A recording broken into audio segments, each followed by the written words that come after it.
নমস্কার বন্ধুরা, বর্তমান খবর ইউটিউব চ্যানেলে আপনাদের সবাইকে পুনরায় অনেক অনেক স্বাগত। তো বন্ধুরা, আবারও কিন্তু বঙ্গের আবহাওয়ার আপডেটে বড়সড় পরিবর্তন।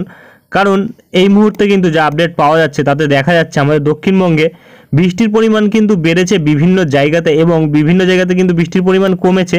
তবে বৃষ্টির পরিমাণ কমেছে কিন্তু খুবই সামান্য, তবে বৃষ্টির পরিমাণ বেড়েছে কিন্তু যে যে জায়গাগুলিতে, সেই জায়গাগুলিতে কিন্তু অনেকটা পরিমাণে বেড়েছে। তো কী পরিবর্তন ঘটেছে তা কিন্তু দেখাবো, এবং এরই সাথে আমাদের ভারতীয় মৌসুম ভবন কী আপডেট দিয়েছে তা তুলে ধরবো, এবং আমাদের আলিপুর আবহাওয়া দপ্তরের আপডেটে কিন্তু একটু আপডেট পরিবর্তন ঘটেছে, কী ঘটেছে তাও কিন্তু তুলে ধরবো।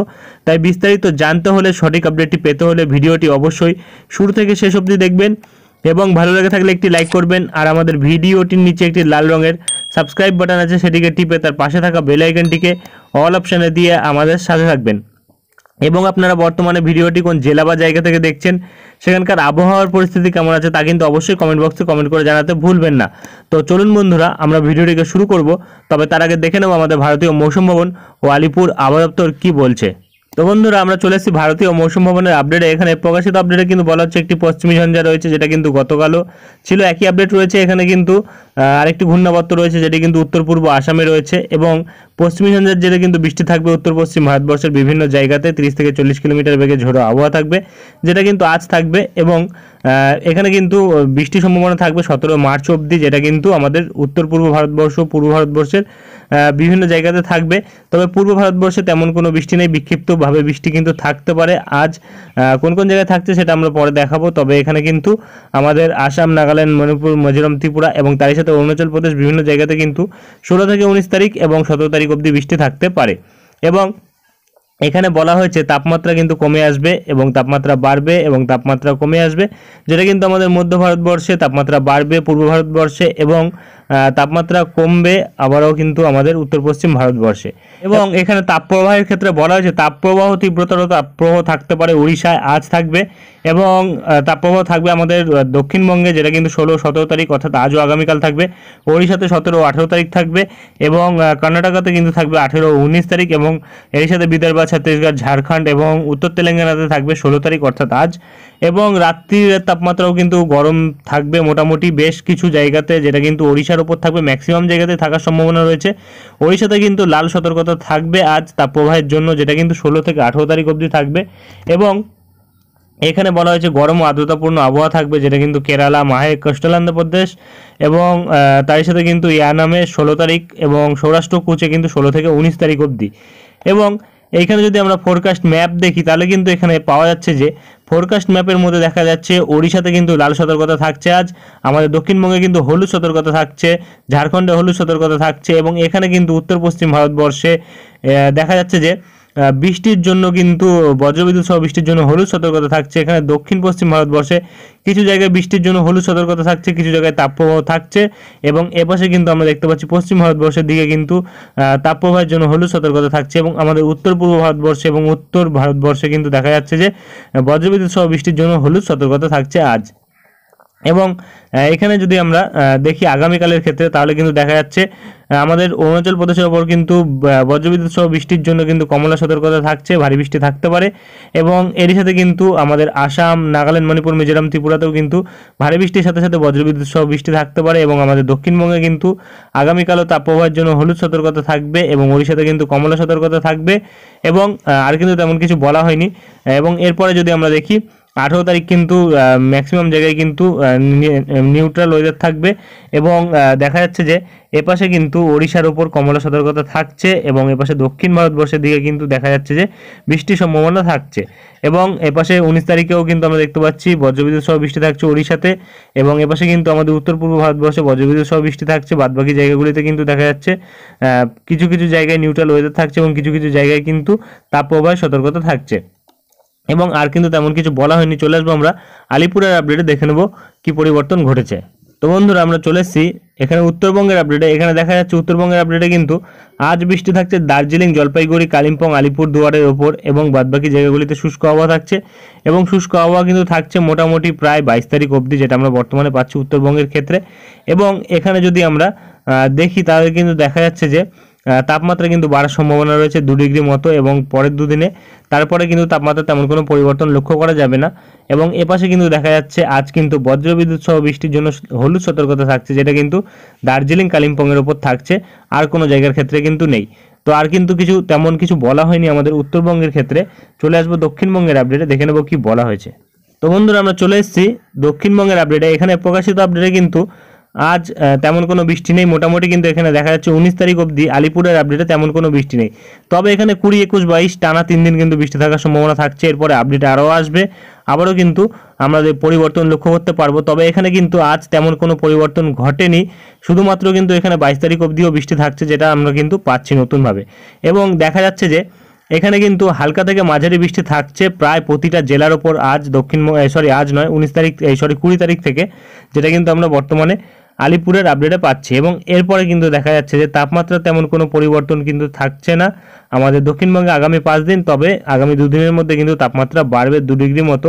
এবং এখানে যদি আমরা দেখি আজ কিন্তু দেখা যাচ্ছে গরম ও আর্দ্রতাপূর্ণ আবহাওয়া থাকবে আমাদের দক্ষিণবঙ্গের প্রায় প্রতিটা জেলার উপরেই, এবং তাপপ্রবাহ কিন্তু থাকবে 6টি জেলার ওপর। কোন 6টি জেলার উপর থাকছে তাপপ্রবাহ সেটা আমরা দেখাবো। তো এখানে কিন্তু দেখা যাচ্ছে যে তাপপ্রবাহ থাকার সম্ভাবনা থাকছে। এপাশে যদি আমরা দেখি পশ্চিম মেদিনীপুর, ঝাড়গ্রাম, পুরুলিয়া এবং বাঁকুড়া, এবং এপাশে কিন্তু পশ্চিম বর্ধমান, এবং এপাশে আর কিন্তু কোনো জায়গার ক্ষেত্রে বলা হয়নি। এবং এপাশে কিন্তু আগামীকালও থাকবে গরম ও আর্দ্রতাপূর্ণ আবহাওয়া, এবং তারই সাথে কিন্তু তাপপ্রবাহ থাকবে আমাদের দক্ষিণবঙ্গের বিভিন্ন জেলার ওপর, যেটা কিন্তু আমরা আগামীকালের ক্ষেত্রেও পাচ্ছি। এবং তারপরে থেকে কিন্তু তেমন কোনো আর সতর্কতা কিন্তু জারি করা হয়নি আলিপুরের তরফ থেকে। তো চলে আসবো আমরা উইন্ডির লাইভ স্ক্রিনে, দেখে নেবো কি পরিবর্তন ঘটেছে।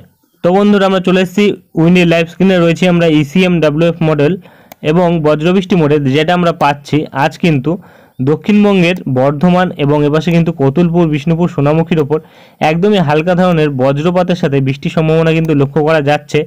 তবে আমরা যদি বজ্রঝড় বৃষ্টি মোড়ে দেখি তাহলে কিন্তু পাচ্ছি এখানে দেখা যাচ্ছে যে ভারী পরিমাণে বজ্রপাতের সম্ভাবনা কিন্তু থাকছে, যেটা আমরা বর্তমানে পাচ্ছি। বৃষ্টির পরিমাণ কিন্তু হালকা থাকতে পারে, এবং এরই সাথে কিন্তু কৃষ্ণনগর, শান্তিপুর এবং তারই সাথে কিন্তু এপাশে কাটোয়া, এই জায়গাগুলিতেও কিন্তু থাকতে পারে বজ্রবিদ্যুৎ সহ বৃষ্টি, যেটা কিন্তু আজ বর্তমানে পাওয়া যাচ্ছে।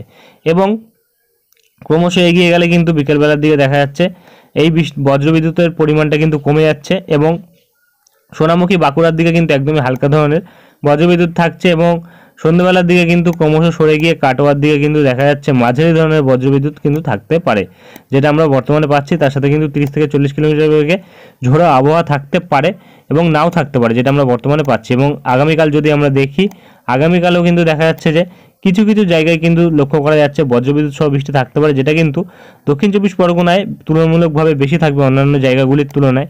এবং এপাশে কিন্তু আমরা যদি দেখি কলকাতার উত্তর ভাগে এবং এপাশে যদি দেখি নদিয়া ও মুর্শিদাবাদের কিছু জায়গাতে, তাহলে কিন্তু দেখা যাচ্ছে এপাশে বহরমপুর, দমকল, করিমপুর, আজিমগঞ্জ, রামপুরহাট এবং বোলপুর, এবং তার সাথে বেলডাঙ্গা, এবং এপাশে যদি দেখি নাওড়া এবং দেবগ্রাম, কেতুগ্রাম, কাটোয়া, এইসব জায়গাগুলিতে কিন্তু দেখা যাচ্ছে যে বজ্রবিদ্যুৎ সহ বৃষ্টি কিন্তু থাকতে পারে একদমই হালকা ধরনের আগামীকাল। এবং 18 তারিখের দিকে কিন্তু তেমন কোনো বজ্রবিদ্যুৎ সহ বৃষ্টি থাকছে না, শুধুমাত্র দক্ষিণ 24 পরগনার দিকে থাকতে পারে, দু এক জায়গায় নাও থাকতে পারে। এবং 19 তারিখের দিকে কিন্তু আমরা দেখতে পাচ্ছি একদমই হালকা ধরনের বজ্রবিদ্যুৎ সহ বৃষ্টি থাকছে, যেটা কিন্তু দুপুরবেলার দিকে থাকছে এপাশে, যেটা লক্ষ্য করা যাচ্ছে। এবং ক্রমশ এগিয়ে গেলে কিন্তু আস্তে আস্তে বজ্রবিদ্যুৎ সহ বৃষ্টিটা কিন্তু সরে যাচ্ছে। এবং 20 তারিখের দিকে যেটা আমরা পাচ্ছি, 20 তারিখের দিকে কিন্তু ভারী পরিমাণে বজ্রবিদ্যুৎ সহ বৃষ্টি থাকছে এপাশে জেলাভিত্তিকভাবে কলকাতা, উত্তর 24 পরগনা এবং তার সাথে হুগলি এবং নদিয়া, এবং এপাশে পূর্ব পশ্চিম বর্ধমান, এবং এপাশে বাঁকুড়া, পুরুলিয়া, এবং এপাশে যদি আমরা দেখি মেদিনীপুর, এবং এপাশে চাকুলিয়া, ঝাড়গ্রাম, এইসব জায়গাগুলিতে কিন্তু বজ্র ঝড় বৃষ্টি থাকতে পারে ভারী পরিমাণে। এবং ক্রমশ এগিয়ে গেলে এটা দুপুরবেলার দিকে থাকছে, এবং তারপরে কিন্তু আমরা বিকেল 5টার দিকে গেলে কিন্তু আরও কিছু পরিবর্তন পাচ্ছি, আরও ভারী পরিমাণে বজ্রঝড় বৃষ্টি থাকতে পারে, যেটা কিন্তু থাকবে শান্তিপুর, বর্ধমান এবং কৃষ্ণনগর, এবং এপাশে কিন্তু যদি আমরা দেখি কাটোয়া, এবং এপাশে বাংলাদেশের দামুহুডা, কোচাতপুর, মগুরা, বালিয়াকান্দি, ফরিদপুর, মুকসুদপুর, নারেল, এইসব জায়গাগুলিতে থাকছে অভয়নগর, এবং এপাশে সাতক্ষীরা, এইসব জায়গাগুলিতে থাকছে। এবং আমাদের উত্তর 24 পরগনাতেও থাকছে, তার সাথে হুগলিতে থাকছে, কলকাতাতে থাকছে, যেটা কিন্তু আমরা বর্তমানে পাচ্ছি 20 তারিখের দিকে, অর্থাৎ 20 তারিখের দিকে ভারী বজ্রবিদ্যুৎ সহ বৃষ্টি থাকার সম্ভাবনা কিন্তু থাকছে, যেটা কিন্তু দুপুরবেলা থেকে বিকেলবেলার মধ্যে থাকার সম্ভাবনা থাকছে। এবং 21 তারিখ কিন্তু এবার দেখা যাচ্ছে যে বৃষ্টির পরিমাণটা কমেছে। 21 তারিখ বৃষ্টির পরিমাণ কমলেও কিন্তু যেটা আমরা বর্তমানে পাচ্ছি, যেটা পরপর যে বৃষ্টিটা থাকছে আমরা গতকাল দেখেছিলাম 24 তারিখ অবধি হচ্ছে, তবে এটাতে কিন্তু পরিবর্তন ঘটেছে। 24 তারিখ অবধি তেমন কোনো ভারী বৃষ্টির সম্ভাবনা কিন্তু এইবার লক্ষ্য করা যাচ্ছে না, তবে এখানে কিন্তু 23 তারিখ অবধি বৃষ্টি থাকার সম্ভাবনা থাকছে এবং এতেই কিন্তু আমরা যা পাচ্ছি তাতে কিন্তু বিভিন্ন জায়গায় বৃষ্টির পরিমাণ কিন্তু বেড়েছে। তো আমরা দেখতে পাচ্ছি প্রায় 22 তারিখ অবধি কিন্তু দেখা যাচ্ছে যে বৃষ্টি থাকছে এবং ক্রমশ কিন্তু দেখা যাচ্ছে মোটামুটি 22 তারিখ অবধি কিন্তু বিভিন্ন জায়গাতে, এপাশে কিন্তু মুর্শিদাবাদের দিকে এবং মালদার দিকে কিন্তু ভারী বজ্রবিদ্যুৎ সহ বৃষ্টি, এবং এপাশে কিন্তু আলিপুরদুয়ার, কুচবিহার এবং আমাদের দার্জিলিং, কালিম্পং, জলপাইগুড়ির ওপরেও কিন্তু থাকছে ভারী পরিমাণে বজ্রবিদ্যুৎ সহ বৃষ্টি। এবং এপাশে যদি আমরা দেখি তাহলে কিন্তু দেখা যাচ্ছে উত্তর চব্বিশ পরগনা, দক্ষিণ চব্বিশ পরগনার দিকেও কিন্তু থাকার সম্ভাবনা থাকছে বিভিন্ন সময়, যেটা কিন্তু পরিবর্তন ঘটবে আস্তে আস্তে। রাত্রিবেলার দিকে কিন্তু থাকছে এইসব জায়গাগুলিতে বৃষ্টির সম্ভাবনা। এবং এবার আমরা দেখে নেব বৃষ্টির পরিমাণ কতটা থাকতে পারে। তো আমরা যেটা পাচ্ছি বর্তমানে, যদি আমরা বৃষ্টির পরিমাণের ওপর যাই তাহলে কিন্তু আমরা দেখব 18 তারিখ থেকে দেখব পরের 8 দিনে। তো আমরা যেটা পাচ্ছি 18 তারিখ থেকে পরের 8 দিনে দেখলে কিন্তু দেখা যাচ্ছে যে বিভিন্ন জায়গায় বৃষ্টির পরিমাণ বেড়েছে, যেটা কিন্তু আমরা বর্তমানে পাচ্ছি। এপাশে কিন্তু যদি আমরা দেখি খড়গপুর, বালিচক এই সাইডগুলিতে কিন্তু প্রায় 50 মিলিমিটারের ওপর বৃষ্টি থাকছে। ঝাড়গ্রাম, চাকুলিয়া এইসব জায়গাগুলিতে কিন্তু 40 মিলিমিটার বৃষ্টি থাকছে। এবং এপাশে চন্দ্রকোনার দিকে কিন্তু 30 মিলিমিটার বৃষ্টি থাকছে, আরামবাগের দিকে 30 মিলিমিটার থাকছে। এপাশে কিন্তু বৃষ্টির পরিমাণটা কমেছে, যেটা কিন্তু হুগলি, কলকাতা এবং উত্তর চব্বিশ পরগনার দিকে, যেটা কিন্তু 27 থেকে 25 মিলিমিটার অবধি থাকতে পারে, অর্থাৎ 5 মিলিমিটার মতো বৃষ্টি কমেছে, 3 থেকে 5 মিলিমিটার। এবং নদিয়ার দিকেও কিন্তু একই পরিস্থিতি থাকছে, প্রায় 3 থেকে 5 মিলিমিটার বৃষ্টি কমেছে, অর্থাৎ 25 মিলিমিটার মধ্যে অবধি বৃষ্টি হতে পারে। এবং এপাশে কিন্তু যেটা আমরা পাচ্ছি বোলপুর এবং এপাশে দুর্গাপুর, আসানসোল এইসব জায়গাগুলিতে কিন্তু 20 মিলিমিটার অবধি বৃষ্টি হতে পারে। তেমন কোনো ভারী বৃষ্টির সম্ভাবনা কিন্তু লক্ষ্য করা যাচ্ছে না, তবে বজ্রঝড় কিন্তু থাকতে পারে ভারী পরিমাণে, যেটা কিন্তু 20 তারিখ থাকার সম্ভাবনা থাকছে। এবং এপাশে বাংলাদেশের দিকেও কিন্তু আমরা দেখতে পাচ্ছি বৃষ্টির পরিমাণ কমেছে। এখানে কিন্তু দেখা যাচ্ছে যশোর, লোহাগাড়া, মাদারীপুর, শালিকুপা এইসব জায়গাগুলিতে কিন্তু 25 মিলিমিটার অবধি থাকতে পারে বজ্রবিদ্যুৎ সহ বৃষ্টি। ঢাকার দিকেও থাকতে পারে এবং অন্যান্য জায়গাগুলিতে কিন্তু আর তেমন কোনো ভারী বৃষ্টি নেই। এবং এপাশে কিন্তু আলিপুরদুয়ার, কুচবিহার এইসব জায়গাগুলিতে কিন্তু 14 থেকে 15 মিলিমিটার বৃষ্টি থাকতে পারে এবং শিলিগুড়ির দিকেও কিন্তু প্রায় 12 মিলিমিটার বৃষ্টি থাকতে পারে। অর্থাৎ বৃষ্টির পরিমাণ কিন্তু মোটামুটি যা দেখা যাচ্ছে বিভিন্ন জায়গাতে কিন্তু কমেছে, বিভিন্ন জায়গাতে বেড়েছে। এবং এরই সাথে কিন্তু উত্তরবঙ্গে একদমই হালকা ধরনের বজ্রঝড় বৃষ্টি থাকছে, যেটা আমরা বর্তমানে পাচ্ছি। তবে তাপমাত্রার পরিবর্তন কতটা ঘটছে আগামী 15 দিনে সেটা আমরা দেখব। তো আমরা যেটা বর্তমানে পাচ্ছি এপাশে যদি দেখি তাহলে কিন্তু 30 তারিখ অর্থাৎ মার্চ মাসের 30 তারিখের মধ্যে কিন্তু সর্বোচ্চ তাপমাত্রা পৌঁছাতে পারে, যেটা আমরা বর্তমানে পাচ্ছি প্রায় কিন্তু 38 ডিগ্রিতে পৌঁছাবে সর্বোচ্চ তাপমাত্রা। অর্থাৎ গরম ও অস্বস্তিকর তাপপ্রবাহ থাকবে আমাদের দক্ষিণবঙ্গের প্রায় বিভিন্ন জায়গাতেই কিন্তু থাকবে। কলকাতা, এপাশে মেদিনীপুর যদি দেখি তাহলে কিন্তু এপাশে দেখা যাচ্ছে যে ভারী পরিমাণে তাপপ্রবাহ থাকার সম্ভাবনা থাকছে। এবং আর কিন্তু তেমন কোনো বড় পরিবর্তন নেই। সমুদ্রের ওপর একবার নজর রাখবো, কারণ গতকাল আমরা দেখেছিলাম তেমন কোনো পরিবর্তন ছিল না সমুদ্রের ওপর। আজ যদি দেখি তাহলে কিন্তু আজও কিন্তু দেখা যাচ্ছে তেমন কোনো পরিবর্তন নেই, তবে একটা কিন্তু হালকা করে ঘূর্ণাবর্ত কিন্তু এই পাশে দেখা যাচ্ছে, যেটা আমরা বর্তমানে পাচ্ছি। এবং হালকা করে নিম্নচাপও রয়েছে, যেটা এপাশে আমাদের বঙ্গোপসাগর সংলগ্ন ভারত মহাসাগরের ওপর রয়েছে। এবং ক্রমশ কিন্তু এটা উত্তর পশ্চিম দিক বরাবর যাচ্ছে, অর্থাৎ যার জেরে কিন্তু দক্ষিণ ভারতবর্ষের দিকে বৃষ্টি থাকবে। আর কিন্তু তেমন কোনো বড় পরিবর্তন নেই। এরপরে কোনো পরিবর্তন আসলে তা আমরা তুলে ধরবো। আজকের ভিডিওটি আমরা এখানেই শেষ করছি, দেখা হবে নেক্সট ভিডিওতে। ধন্যবাদ।